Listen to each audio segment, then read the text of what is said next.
hello, and welcome back to the Lifeboat Live with me, absolutely Arian, and I'm happy to be back again this week with another life lesson that I have had to learn along life's journey. Um, and if you are here live, welcome. I would love for you to just leave, your name in the comments, just engage. Tell me what you think as we're going along with, the live tonight. I'd love to hear from you and also be able to greet you. If you are now watching on the replay, well, welcome. We're no longer here, but I always come back to read the comments and to, engage in with those as well. So thank you so much. For those who were here last week, you would know that we were talking about something called love bombing, and we're about to get into the cycle of narcissistic abuse that you normally see in relationships. Specifically, we're focusing more on romantic type relationships, but you could see these kind of signs and these kind of signs really in just platonic relationships and just relationships also with leadership. And so I can't wait to get into it with you guys tonight. But before we do, I'm going to ask you, please, if you're coming in now, I would love for you to just go ahead and share. Go ahead and like, share, comment, send up those hearts, share this on your wall, because you know what? There's so many people that were going through. There's so many people who were like me, who had no idea what narcissistic abuse was. We just knew that we were going through something that was super unhealthy, super toxic, or what we now, it's just a buzzword: toxic people, toxic relationships. Not knowing that some of those relationships were actually, you were dealing with someone who was mentally ill, someone who had a personality disorder called narcissism. And so we're going to be getting into it tonight. So like I said earlier, last week I talked about love bombing, which is the first step in the cycle. And I would say probably the most detrimental one as well. It's the most dangerous one because this is where they kind of like hook you in, where you get almost addicted to who they are, and also deceived probably the most, right? And so as you're coming in, I would love for you guys to share. Let me just put my phone on silent here. I'd love for you guys to share, like, comment, let me know who's in the room. And so, yes. We are talking about the second stage, or the second and third stage after the love bombing part of the relationship, what we call devaluing and discarding. That is the topic for tonight. Devalue and discard, which is the most confusing, could be the most confusing, just really like unbalancing time in this relationship. And I'm going to get into it so that you can know, if you've already been through it, you're going to be like, oh my God, that's what was happening to me. If you're going through it right now, you're going to be like, oh my goodness, this is what's happening to me. And if you ever do encounter this type of person, you're going to be like, oh my goodness, this is what's happening. And I need to get out. Okay. So here we go. So what do you do if you find yourself caught in a relationship with a narcissist, right?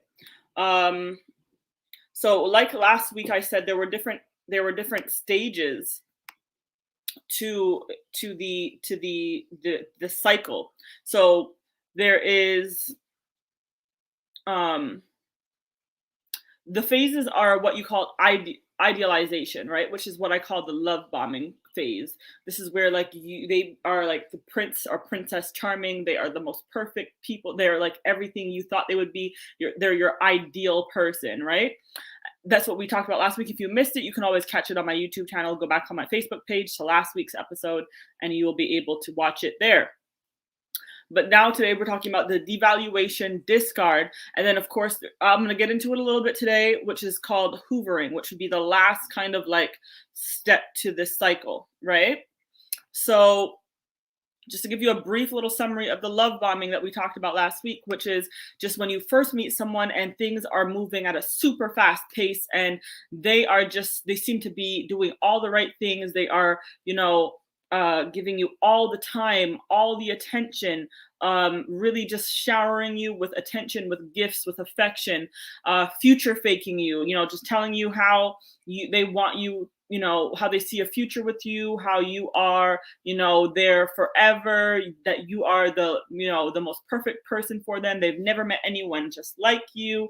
You are just like the cat's meow and the dog's bow wow to them.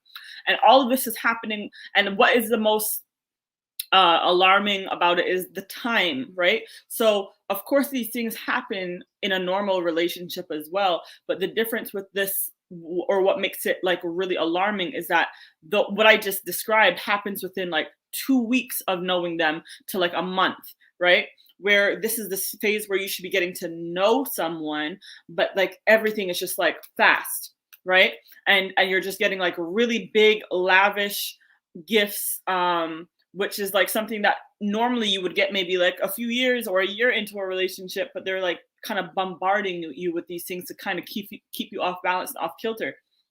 And it's really them setting you up to hook you so that they can start to devalue you and to discard you eventually, right? Because it's a game. You are supply. You are supplying an ego, a lack of self-esteem. There's something about you that is filling a hole for them, for the narcissist. But eventually, once they've conquered you, or like I said in the last video, that you're kind of like a new toy, and once they kind of get bored of you, tired of you, they start looking for a new supply or a new toy, just like a child. Because a lot of these people are really stuck in a place in life where they are stuck in the emotional mental capacity of the age that they experienced a traumatic event. It could be 10 years old, 7 years old. And so they have the mentality, and the emotional capacity of like a child, right? Hey, Rachel, thank you so much for joining. Thank you for letting me know that you're in the room. I hope you shared it, because we are getting into this topic real deep, and I want people to know about this, because I think narcissism is on a all-time high nowadays. I think narcissistic abuse, because of social media, they have a bigger fish pond to fish in, and to gather people in, and to get supply from, and you don't even see it coming, right? So you have to be very careful, cognizant, conscious, aware of the signs, because a lot of the time people who they post to be, okay? So what is the devalue? Thank you so much, Rachel, for sharing. Appreciate it. Thank you, thank you, thank you. So what is the devaluation stage? Okay, hear me. This is very important to get this right now, okay? Because it can be so destabilizing that you don't even understand what's happening to you. It's very destabilizing, confusing. It doesn't make sense, because you have experienced your dream person for the first couple of months or so, right? You have experienced like the person that you thought like this is going to be forever with. And so when they start changing it up and become manipulative, it will be kind of subtle at first, and it's hard to pick up on, because you may find yourself making excuses and explaining away these little red flags that you're seeing here and there. And, you may say things like, oh, they're stressed out right now because, there's a lot going on at work. There's a lot going on at work, or, they're having a bad day. And you'll find yourself trying to make excuses to try and understand the behavior, because it's so opposite and jarring to what you saw in the love bombing phase, right? And so, things that you need to look for in this time is just, them normally trying to run your closest friends and family away. Okay. And it doesn't seem like, it's very subtly done at first, right? Because they'll meet your friends, or they'll hear about your friends and whatever, interact with some of them. And then they'll say like something really subtle, like, oh, your friend was acting a little weird the other day. Or, I think she's jealous of you, or I think he's jealous of you. You know what I mean? Things like that. So they'll find fault in them and tell you, like I said, that they're jealous of you.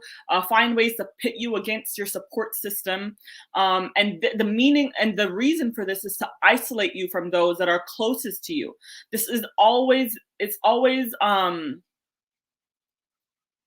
it's really for them to be able to dig their claws in deeper into you, and it removes your grounding and anybody that you can use as a sounding board for you to share your experiences, so that and it's because they don't want anyone to be able to influence you or talk any sense into you, right? Because they are working on manipulating and controlling you, and if you have any other voices to contradict what they're doing, it's dangerous for them because they can be unmasked, right? It's their worst nightmare for you to uncover them before they even get what they need from you, right? So the worst thing about in the love bombing phase that you experienced previously to the devaluing stage is that they've put on a show for you. It's a mask. Really, you haven't seen the darkness that they really are, the dark person that they really are. And so and they're very intentional about how they love bomb you. They ask you very specific questions about what you're looking for, and you might think those are normal relationship questions, like, what are you looking for? What do you think you bring to the table? Those things you never answer in the beginning of you dating or getting to know someone, because you don't know what their intentions are. A lot of the times you are feeding them the blueprint on how to manipulate you. When you tell someone, oh, I'm looking for somebody who's this, that's kind, that's this, that. Well, guess what? They will be all those things for you, because that's not just to perform for you, so that you think that they are the ideal person because you've given them everything that you're looking for, right? And so when they are now trying to detach you from your support system, from people who you can use as a sounding board, some people who can you can reason with, this leaves you to rely like basically on them and yourself, right? It leaves you without the support, and it leaves you disoriented and anxious, because the whole point is for them to divide and conquer, so that they can keep the control of the situation. Okay, so divide and conquer is the goal. Over time, it gets worse. Again, like I said, it's eased in slowly. It's not just like one day, all of a sudden they're a monster. No, it's eased in slowly. That's why it's called manipulation. And so over time, it gets worse. You'll see the narcissist will kind of like amp it up. Amp up the antics to deceive you. Twist and distort facts, which is called gaslighting, right? Just making you doubt your reality and what you've experienced, what you saw, what you heard, and just lie to you. Rachel says, I think it takes a solid 2 years before the real person shows up from the experience. And really and truly though, Rachel's with narcissists, they can't even keep it up that long, to be honest with you. 2 years is, you're giving them credit. They've started to really unravel, especially if we're talking about narcissism right now, because I'm speaking about a specific type of person, right? Narcissists don't take 2 years for them to even show who you are. But it can take up to like about, depending on also if it's a long distance relationship, if it's an in-person relationship, especially if it's an in-person relationship, I say 3 months and you already start to see major red flags of who this person is. But it's eased in. By 4 months, they're getting ready for the discard, because they cannot, like I said, they have the emotional capacity of a child, of a 10-year-old, of a 7-year-old. And so like a child, they love a toy. When you buy them a toy, give them a toy, they love it for the first few weeks or even the first few months. And then they get tired of it. It goes back into the toy box and they're ready for a new one. And this is how narcissists see people. They don't see them as actual people, but as supply. You are a toy. You are a thing to fill a void or to, make them look some type of way, right? So once now, like I said, they start to amp it up. They start to gaslight you, start to lie to you, deceive, twist, distort facts, all that kind of stuff.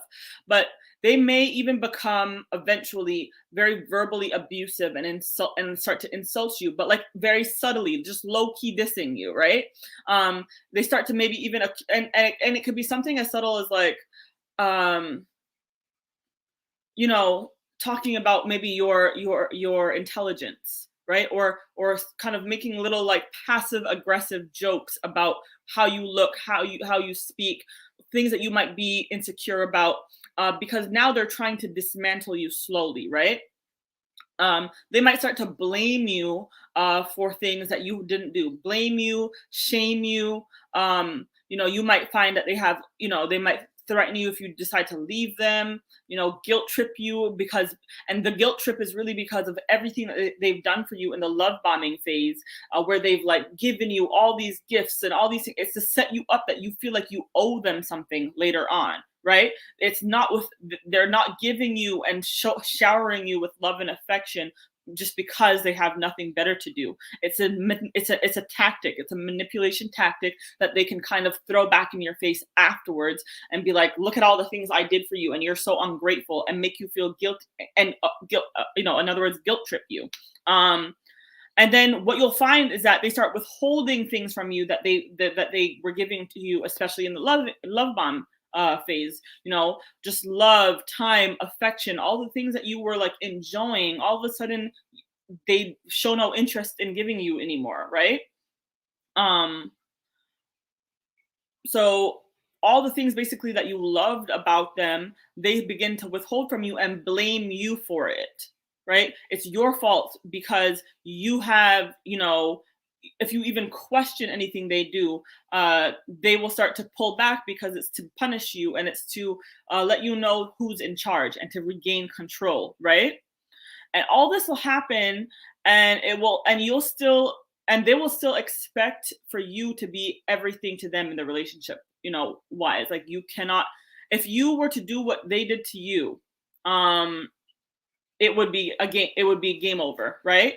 They can devalue you, but if you call them out on those things, if you try to throw it back on them or treat them the way that they've treated you, you are the worst person in the world, and you've played right into their hands, because then they say, you see, this is why I started pulling away from you. This is why I started withholding the love, the time, the affection, because I knew this is who you actually were, and twist it and make you feel like, but hold on, you did it. You'd be like, well, you did it first. No. And gaslight you. No, that's not what I did. I was stressed. I was this. I was that. But you're the narcissist. A narcissist will even call you a narcissist when you're not. You know what I mean? So, sorry. So yeah. So again, you may continue to make excuses and justifying their behavior, right? This is partially because you have become so engulfed in them because of the initial love bombing, but also because they will keep throwing a little bit of love bombing into the mix and mix, because it is an abusive tactic to keep you on your toes, right? It's to keep you confused and off kilter, but yet still engaged. They want to kind of keep you unbalanced and not sure and confused, because it keeps you in a place where they're still the puppet master, right? And it usually works because you may be unaware of the fact that you're being devalued. You may be unaware of the fact that they're trying to dismantle your self-esteem and your self-worth, and it's happening slowly and in stages where, like again I said, you're not even noticing what's happening to you. And not only are you allowing the narcissist to devalue you, or not only are they devaluing, but you're allowing them to devalue you, because you are devaluing yourself by ignoring your intuition. Because this whole time there are alarms going off, right? You're seeing these red flags that you keep making excuses for, but you're ignoring your intuition because they have you so off balance and off kilter that you start to doubt yourself, right? And that's the whole point. That is the whole point. And by the time that they are done with you, you will have started to, like I said, doubt yourself, doubt your sanity, doubt what you saw, doubt what you heard. You may even find yourself living in a fog of confusion and not really knowing like what's real anymore with them or within this relationship, right? You may feel even like you just aren't good enough, and don't do, and and like you can't do anything right. Your self-esteem will be basically stripped away, and you will forever be walking on eggshells trying to appease this person, who made you feel incredibly special in the beginning, right? And I can't understand why they don't value you anymore, right? And I can speak from even experience, just kind of going in cycles of this, because I had no idea about narcissism. I thought narcissism was just someone who was just really, into themselves, somebody who thought that they were, just the cat's meow, right? And the dog's bow wow. I didn't really know that it was a personality disorder, and that it was, really meant to, just really how dark this type of person really is, And so, in my experience, it was really, really, really hard because, I was going through a phase where I didn't realize that I hadn't dealt, or I had trauma that I hadn't dealt with, right? And that I had buried away, and it was kind of eating away at me already. And so I was, I kind of shared some of my weaknesses, some of my places of, of of insecurity, and they played me on those things. And so they used what was true about me to then manipulate me, and for me to think that I wasn't worthy of them, that I had to work harder to be with them, that I was like this unstable. Matter of fact, I remember them saying, I know that I can be good for you, but I don't think that you can be good for me. And so I found myself in a place of constantly trying to prove myself that I was worthy of them, when they were really just manipulating and trying to damage me, because the point of it is to bring you down low. They don't feel good about themselves, right? And so they have to dismantle you and bring you down to their level or lower, so that they can feel good about themselves, right? And so, and I found myself, because of just how strategic and good they were at manipulating, I found myself really trying to prove to them that like I was worthy, that I was a good person, that I wasn't, this person of, this liability that they had made me out to be, and it just wasn't true.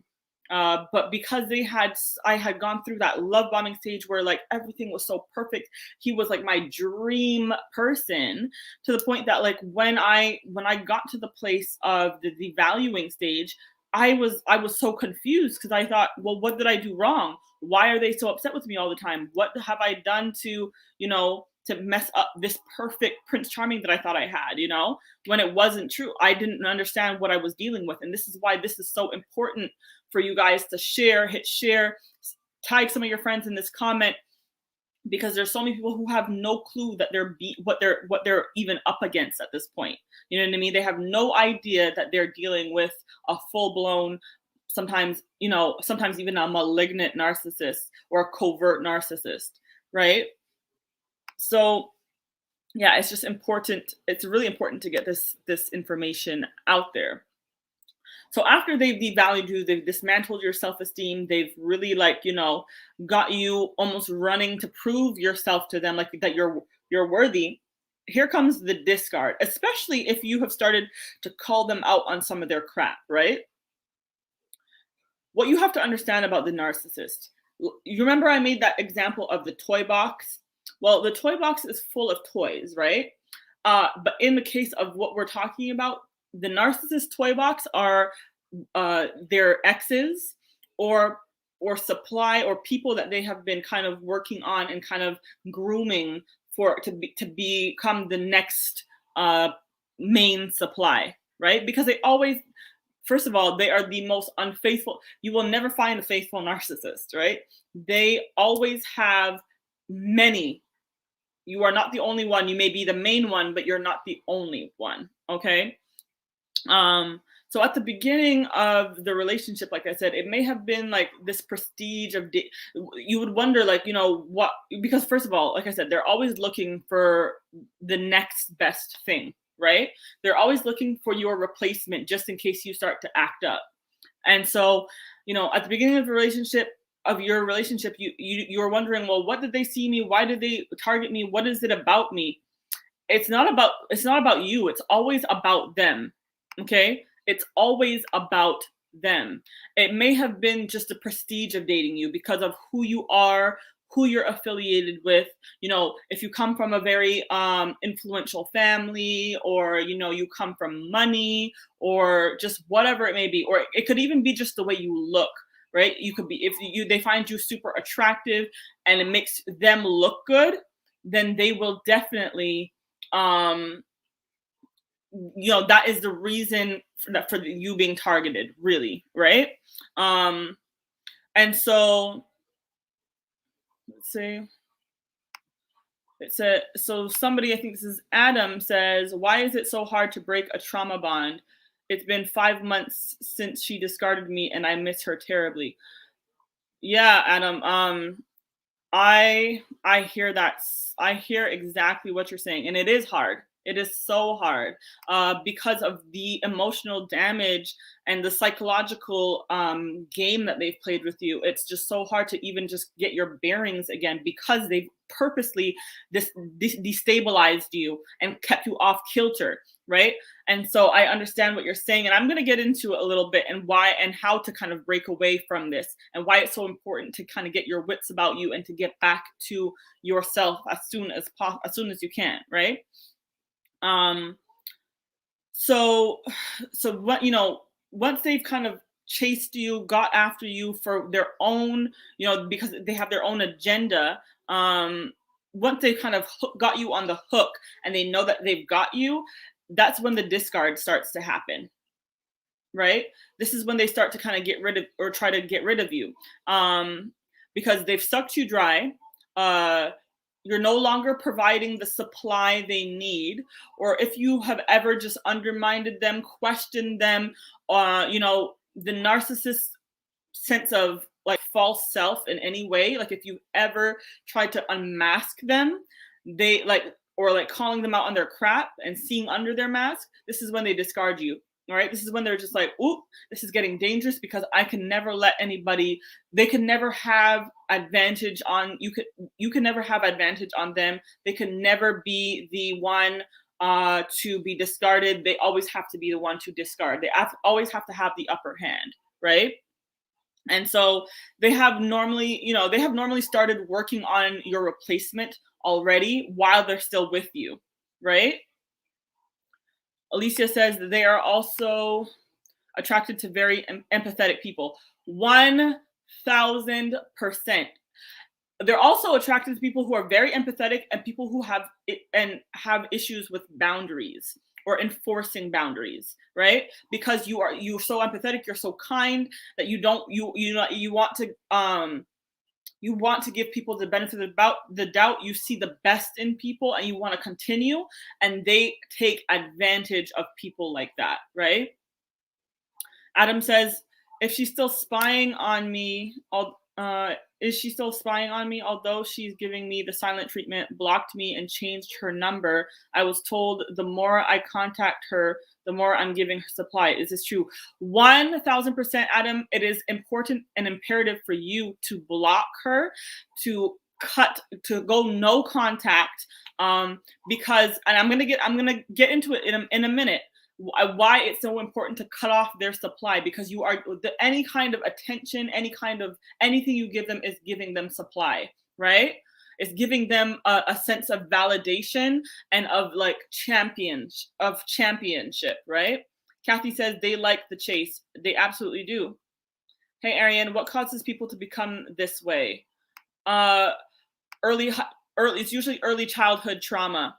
And now most people have had early childhood trauma. So not everybody who has experienced early childhood trauma becomes a narcissist. Some people grow up to be very stable people, to do things differently, to not kind of continue or perpetuate the abuse. And that's so most people who have experienced childhood trauma do not become narcissists, but there are some people who do.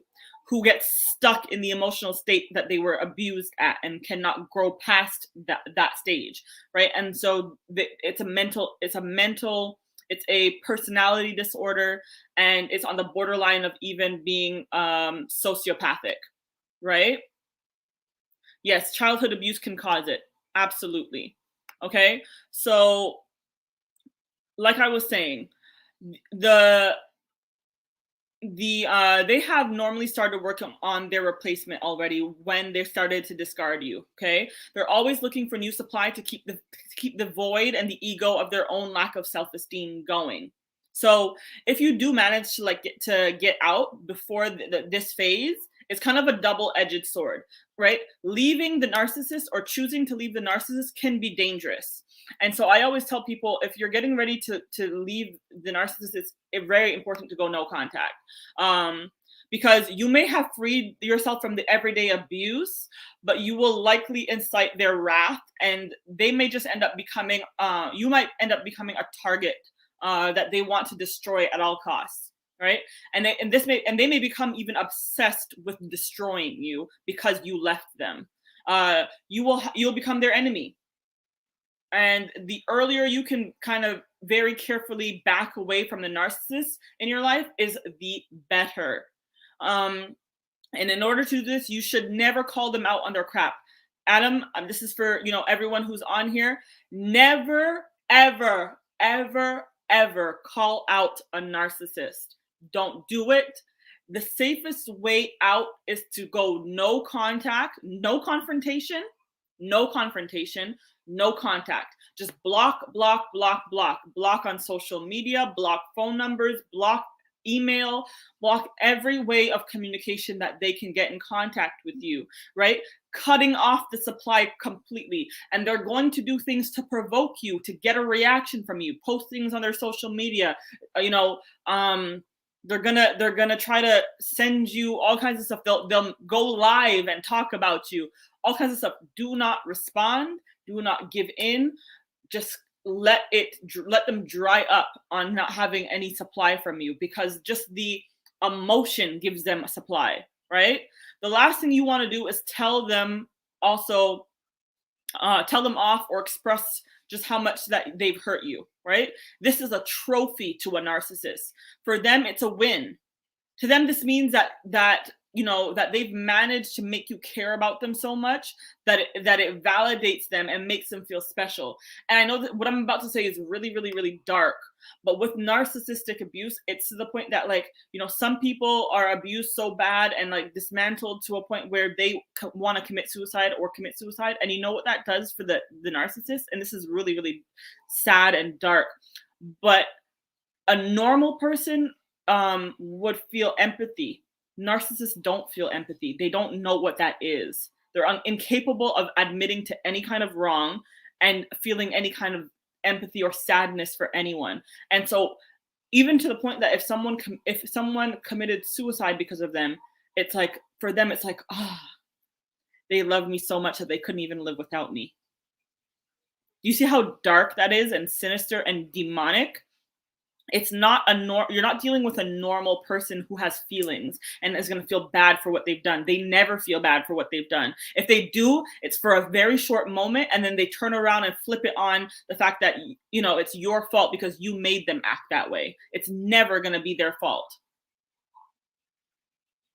Right? So Adam, you're saying, what should you do? No contact. Don't entertain it. And also with that no contact, especially if you've dealt with somebody who is narcissistic and abusive, therapy. Find a therapist, or in your town or whatever, or online, that you can go to psychologytoday.com and find a therapist who specializes in people who are coming out of domestic abuse, narcissistic abuse, who understand what they're talking about. Inform yourself on narcissism, right? Kathy, that's correct. It feeds their ego even more. When they know that they've gotten to you or they've hurt you, you are feeding their ego. You're feeding the narcissist. You're actually giving them supply, and it's actually invigorating. It gives them a high. You don't want to do that ever. You don't ever want to give them that. So no contact. no confrontation. Just fall off the face of the earth. Okay? Adam says, it's so hard to go no contact. It's no excuse, but I heard trauma bonding is more addictive than heroin. Well, it definitely does give you, it gives you, yeah, there's a whole science to that, with the narcissistic abuse and the love bombing. It definitely does give you an addiction complex for sure. But that's why I'm recommending that anyone who has gone through this kind of abuse, you have to go to therapy. You need to seek help. And if you can't even afford, and this now these kind of videos that you find on YouTube, or even, you know, what I'm doing right now, are no replacement for therapy, right? This is just information. Therapy is a whole, you know, a therapist is somebody who can actually, you know, is clinically responsible and certified to treat you and treat your trauma, right? And so that's important to find a therapist to help you, Adam, to get through this, because it is hard. It is like an addiction. And even when you go through drug addiction, guess what you have to do for drug addiction? You have to come off of it. You got to go to rehab. You have to rehabilitate yourself. And so you have to do the same thing when coming out of a narcissistic abusive relationship. And you can do that through therapy. And one person that I love to listen to, who for me, when I kind of went through it, the type of people that I had, the type of thing that kind of helped me kind of understand what I was experiencing was just reading. I read a lot of books on psychology, on narcissism, on abuse. I read a lot of articles. I really love Dr. Ramani. She is a doctor of psychology, specializing in narcissism, and she has a whole YouTube channel dedicated to narcissism and narcissistic abuse, and how to get out of the situation. You can find her on YouTube. It's so important. You can watch her there, and she'll give you a lot of tips on how to navigate coming out of a narcissistic relationship. So for sure, you know, Adam says typically a narcissist had a parent that was a narc. That can be true, but sometimes not.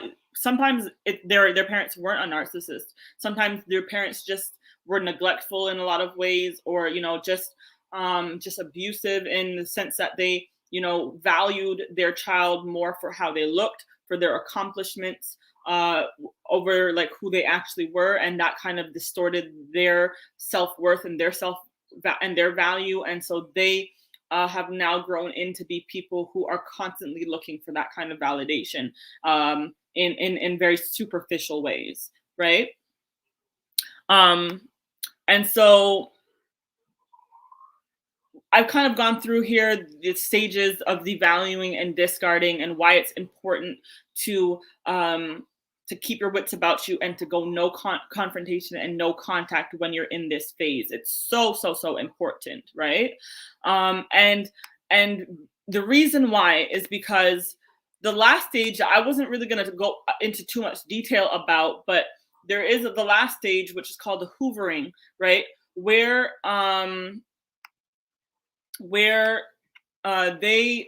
narcissist, or the abuser in your life, they either leave you alone completely because they figured that they've gotten enough supply from you, and basically they've discarded you because you've become more of a headache than that they can't turn back around, right? They'll leave you completely alone, or they keep reaching out and leaving little messages to keep you engaged and close enough that when they're ready to pull you back, that they can do so, when they're ready to take you back out of the toy box, right?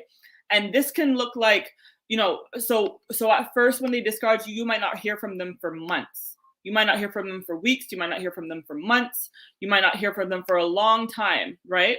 But then all of a sudden they'll pop back up sending little text messages about how sorry they are about how things ended, how they have little regrets here and there about whatever, okay? They keep reaching out and leaving little messages and keep you engaged, like I said, to keep you close enough. And with my experience, it could be, you have to go no contact. and they sometimes will not contact you. Then a few months later, they're back and checking in, especially on special occasions like your birthday or dates that are special to you, like your anniversary or whatever. They'll reach out onto you on little days like that, just to try to keep that connection open, keep the door open, so that when they're ready to hit you, when they figure that enough time has passed, that you've kind of healed and kind of forgotten about what they've done to you, what they've put you through, that they can now kind of slide right back in, right? Oh yeah, Charles says, can you put it out there that there are women that do this? Absolutely, there are women narcissists. Charles, you are completely right. I did mention that in the beginning, that it could be a man or a woman. Of course, I'm just speaking from my own experience, because my narcissistic abuser was a man, because that's just, that is who I was in a relationship with. But of course, women could be narcissists, big time, not just men. And of course, as Adam has been explaining, that his narcissist, of course, was it seems like he said it was a woman. I believe he said she, right? So yeah. Craig says boundaries must be set. 100% boundaries need to be set. And so when the narcissist tries to hoover, this is the stage right before they start to love bomb you again, right? So they keep the door open. They send you little messages here and there. Hey, how are you? Da da da. I just want to apologize for how things ended. Their apologies are never genuine. They never mean it. It's a tactic, right? It's a plot. It's a plan, right? And so to soften you.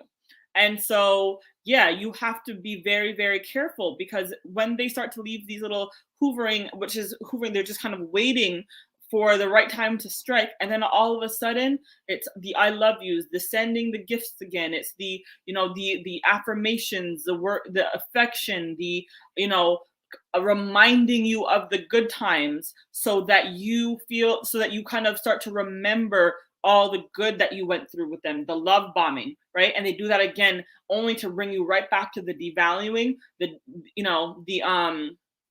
discard, and then hoover. And I'm telling you, like, I went through this for a long time, not knowing I didn't know much about narcissism. I had no clue what it was. And so I went back and forth.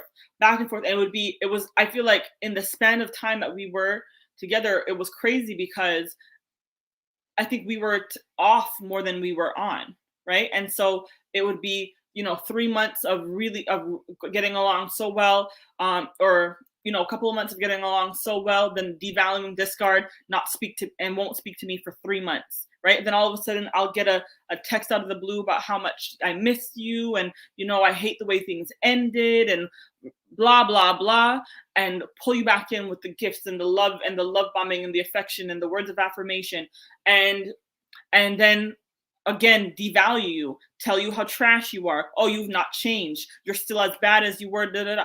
And go again, discard you, get rid of you, find somebody else to play with for the few months that they're off talking to you, but they still have you, hoovering over you, leaving you little comments, liking randomly some of your pictures on Instagram, watching your story, just showing up so that they can see you. And this cycle will continually happen until you go no contact, until you block, until you in some cases, if they don't get the blocking and they want to be starting to show up, you need to get a restraining order.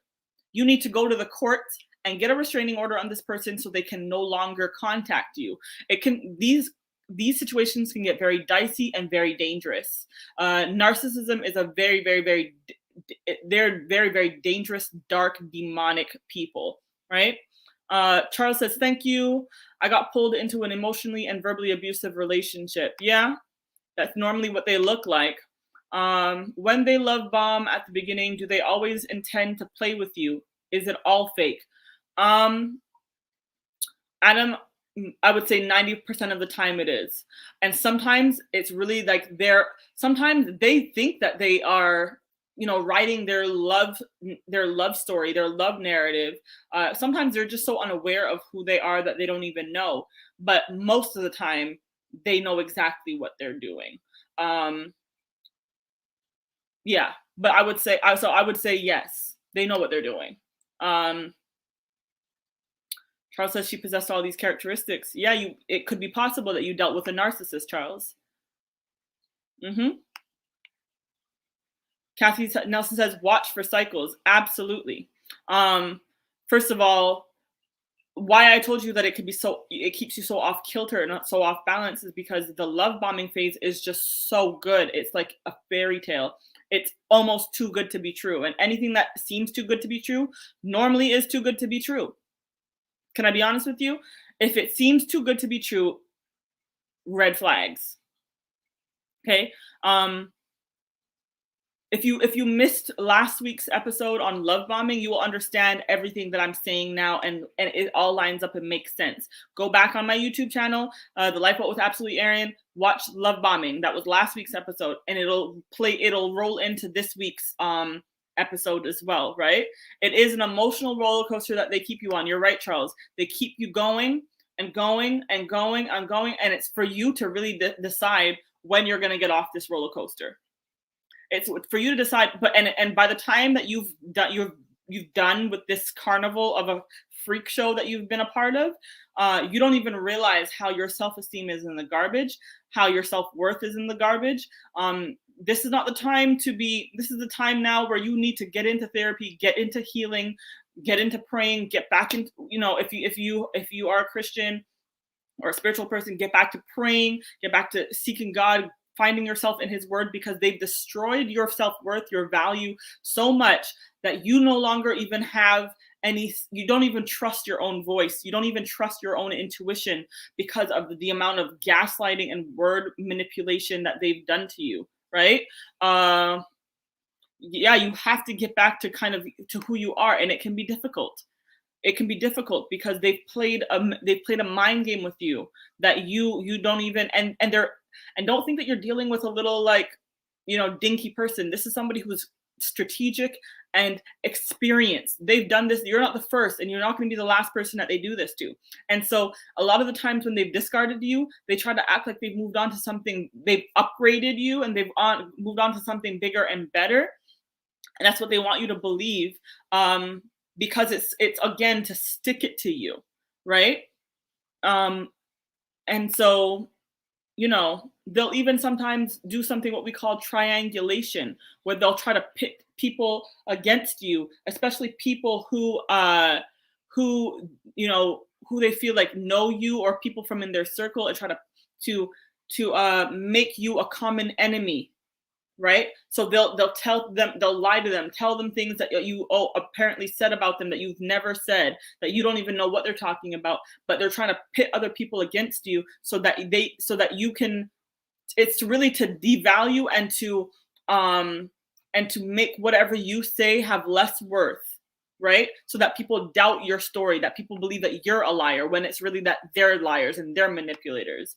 You definitely can get PTSD after this. This is why I say again, get therapy, go to therapy, get help. This is not no little, bad breakup that you were incompatible. It's bigger than that. You have gone through emotional and mental abuse, which sometimes could even be worse than physical abuse, because physical abuse, they've beaten you, you've gotten a black eye, but that expression, sticks and stones may break my bones, but words never hurt. No, sticks and stones, you will heal eventually, but words can be a permanent kind of like sear on your arm, like a tattoo, that if you don't slowly start to remove and work on it, it will forever be a permanent burning scar in your life. So words are worse, right? And so, right, Charles, there's nothing to be ashamed of. There's nothing, because the best of us can get got by a narcissist. And 1000%. And you know what's really crazy about it, Charles, is Dr. Ramani is a doctor of psychology, right? And she specializes in narcissistic abuse. And I was listening to a video of hers, and she said that, even with all her expertise and with all of her knowledge on narcissism, that she had, I was watching a recent video of hers, and she said that she had recently been in a situation where she got caught up with a narcissist and didn't see it until it was like a little bit far in. And I said to myself, what? Dr. Ramani, who has like so much knowledge and experience and deals and actually has certain people, gives therapy to some narcissists and deals with them, can get got. Absolutely. These are con artists. These are master manipulators. And they study you. Let me tell you something. Be careful what you put on social media about who you are, about your insecurities, about your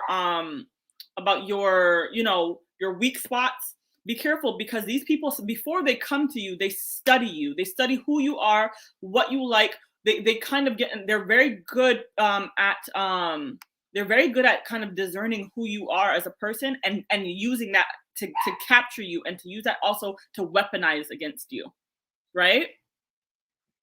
Pastor Holton Moore says, very important also, after the relationship ends, to not start another relationship right away.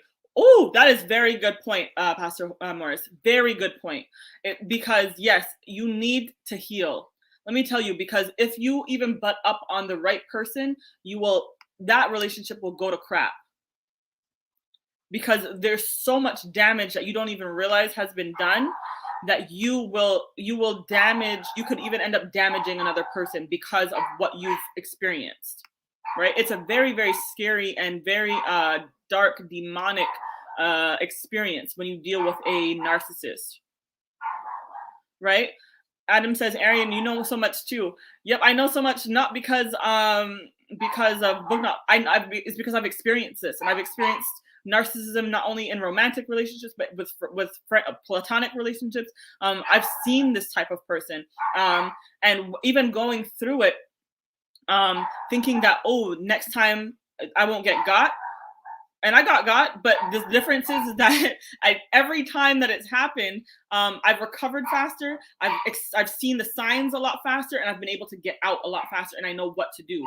No contact, no confrontation, just get out. And I don't do it perfectly every single time. I don't get out the way as fast as I would like it to, but I get out, and I get stronger every time, and I learn even more each time.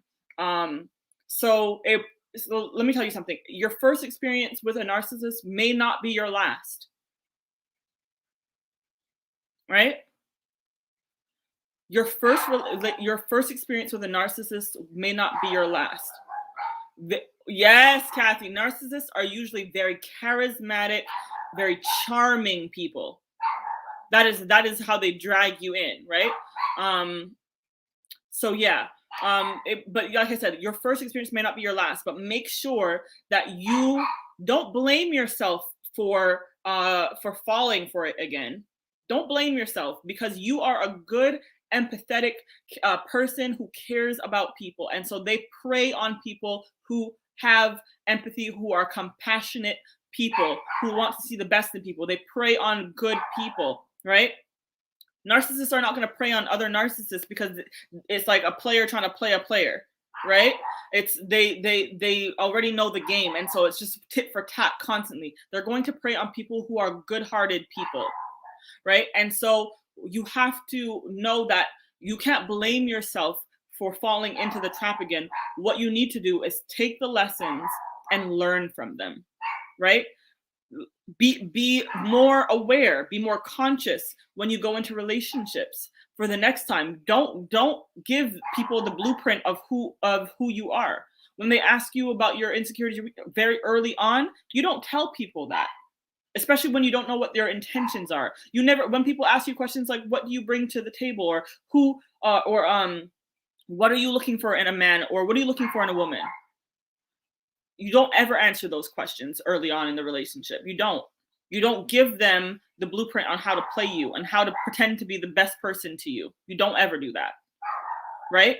You just go into it saying, well, I'm just here to kind of experience and learn you and see who you are, and if you adapt, and if you are if we are good for one another, and if we are compatible for one another. And I think I'll know that by the more I get to know you. You don't get that, and that's it. You don't have to say any more, any less, because you don't ever give anyone the upper hand on how to play you. You don't ever do it, right?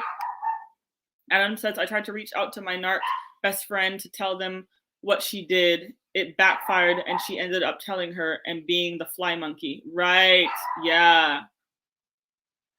here's the thing about narcissism too, right? Especially when they've introduced you to their friends and family, a lot of the times those people who are their lives are their enablers, right? They sometimes are aware or unaware, they're aware or sometimes unaware of the fact that they are enabling and helping them to, to to play you and to play with you, right? And so a lot of the times when the narcissist can't get to you, they'll send their friend, they'll send their family member or whoever to contact you and be like, hey, how are you, da da da da, so and so misses you, they talk about you all the time. And it's to really constantly have them have that contact and have you on to trigger you and to have them on your brain, right? Like the flying monkey that Adam's talking about. And so you have to be careful. Here's the thing. Sometimes when you block the narcissist, you also have to block everyone that's associated with them. You have to block their community. You know why? Because birds of a feather flock together. And if they can't get to you directly, they will use the people that encamp around them to get to you and play with you. And so you have to block everybody. Do you understand me? You have to block their best friend. You got to block their brother, sister, you got to block everybody, because they will use the people around them to get back to, or to get at you, right? Can narcissists even repent? Can they feel remorse? I mean, like I said, narcissists don't have the ability to empathize or to even admit to being wrong. They deflect. And you would think that, deep down inside, when a narcissist feels bad, it's only for a moment, right? It's like they will say to themselves, oh man, I shouldn't have done that. I shouldn't have, played with her. I shouldn't have insulted her, right? Or him. But then moments later, they'll say, but anyways, she deserved it because she provoked me. So I only did this because she pushed me to it. And that's how they make themselves feel better and feel good about what they've actually done. And so it doesn't last a very long time. And so their feeling bad doesn't even permeate enough in their spirit for them to even repent or to feel bad or to feel remorse. Charles says, why give them the answer to the test? Yeah. So yeah, you have to be very aware. And so I hope you guys who are on here have shared this video, because there's so many people who are experiencing all these steps of the love bombing, of the devaluing, of the discard, and have no idea what they're experiencing. They don't know that they're dealing with a narcissist. And they're going through this cycle for 2, 3, 4, 5 years and just playing in, and don't even know that they're just being dismantled as people. Right. So I would just implore you guys to just hit share. If you're on Facebook, hit the share button. If you're on YouTube, share this link with someone. Make sure that you subscribe to this channel. Make sure you like, just because I'm always talking about things like this. I'm always sharing my life lessons along life's journey, because it's really to empower others to either who are going through the same thing, to know that there is a way out, or for people to learn from my mistakes and make better decisions so they don't have to go down the same road. This is what the Lifeboat is all about. Yep, they need deliverance because it's a dark, demonic spirit. Let me tell you, it's deep. It's deep and it's dark. Yep. So it's even worse than just pride, Alicia. It's really just like, it's really a low self-esteem that they have. A lot of the times they have this big, grandiose persona of being this charming, charismatic person, but it's all a facade. It's all a mask. What they really are is really just little children who have been hurt and constantly trying to validate themselves for the rest of their lives by devaluing other people. Okay. So anyhow, this is the end of tonight's lesson on devaluing and discarding in the cycle of narcissistic abuse. I hope you enjoyed it. Make sure you tag some of your friends in the comments. Make sure you send up some hearts, some likes, some thumbs up. Share the video, please. I implore you to. And just, be kind to yourself. At the end of the day, if you have been in this situation, it's because you really are a good-hearted person, right? And so be kind to yourself. Do not blame yourself. Do not go ahead and, continually, feeling like, you were the slowest, dumbest person in the world because you fell for it again and again and again. No. Continue to be the compassionate person you are. Continue to be the good-hearted person you are. But also take wisdom from this. Take the lesson from it, so that you can discern when you butt up on this spirit again, because that's what it is. It's a demonic and it's a very dark spirit, right? So thank you for watching. Thank you, Charles, Alicia. Thank you, Adam, Pastor Hopeton Morris, Kathy. I think it's important to talk about this topic because especially within the church, we don't talk about everything we want to spiritualize, and sometimes we have to be more practical about these kind of topics, and we need to and I'm going to talk about one of these days about spiritual narcissists, which are the scariest types. One of the scariest types, because we have a lot of these in the church world as well, right? In leadership and positions of leadership, and so we're gonna talk about that one of these days. So stay tuned for that topic. And I want to just thank you guys again for coming tonight, for listening. Make sure you share, subscribe to my channel, Lifeboat with Absolutely Arian, and hit the notification bells so that you know when I go live and you can join in on these conversations. So bless you guys. Have a great night, and remember to sail on.